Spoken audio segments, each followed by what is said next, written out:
when a retired Marine Corps drill instructor gets pushed around by corrupt small-town cops until he can't take it anymore. Just how satisfying is the ending?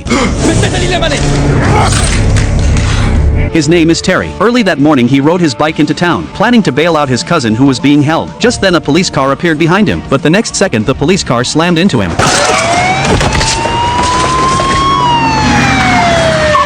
The officer who got out immediately pointed a gun at Terry. Terry hadn't even processed what was happening. Before he was handcuffed by them, they suspected Terry's bike was stolen, and didn't give him any chance to explain. The agents checked his identification. There were no records of any wrongdoing, but the two men were still unsatisfied. To make his supposed crime stick, the two went through Terry's bag, and found $36,000 inside. Terry said that of this money, part was to bail out his cousin, and the rest he planned to use to buy a pickup truck for hauling boats. What's he in for? Possession. But it was just weed, and he doesn't sell, so...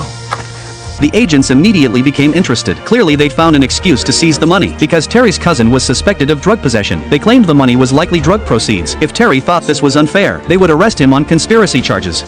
Conspiracy?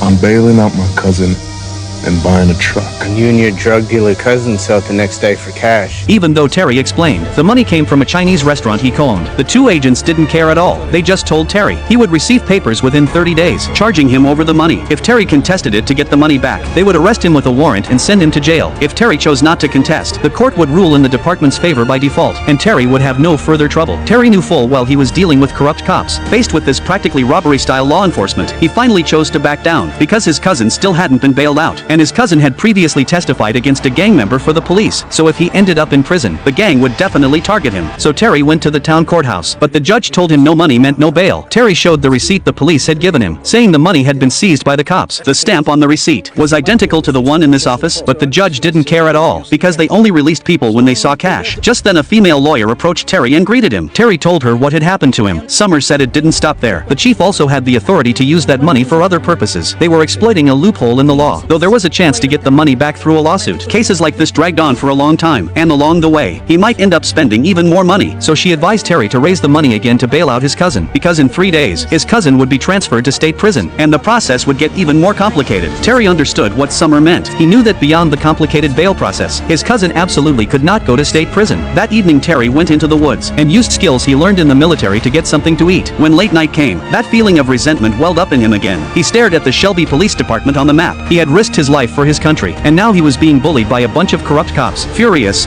he went to the Shelby Police Department the next day, claiming he had been robbed. A female officer asked him to describe the suspect. Terry said he hadn't seen the man's badge number, but knew his last name was Marston. The female officer stopped what she was doing when she heard that. She told Terry to wait while she stepped out. Sure enough, before long, one of the corrupt